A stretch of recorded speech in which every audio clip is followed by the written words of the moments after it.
అమ్మా ఇవాళ స్పెషల్ ఏంటి? వంకాయ కొత్తిమీర కారం చేస్తున్నాను. వంకాయలు ఇలాగా రెండు వేంపులా తరుపుకోవాలండి. ఇప్పుడు కూరకి కారం రెడీ చేసుకుందామండి. ఈ పచ్చిమిరపకాయలు, కొత్తిమీర, ఉప్పు వేసుకుని మిక్సీ చేసుకుందాం. మరీ పేస్ట్లా లేకుండా ఇలా కచ్చా పచ్చాగా ఉండాలి. ఇప్పుడు ఒక్కొక్క కాయ తీసుకుని కొత్తిమీర, పచ్చిమిరపకాయలు, కారం ఇలా పెట్టుకుని వేసుకోవాలండి.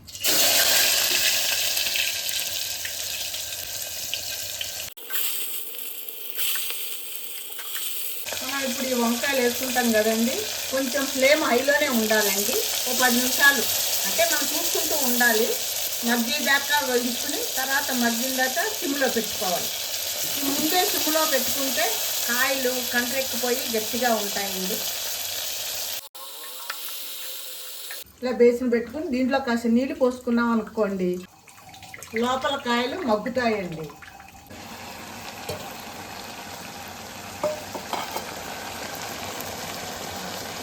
కూర దగ్గరికి వచ్చేసిందండి. ఇంకొక 5 నిమిషాలు ఉడికించుకుంటే అయిపోతుంది.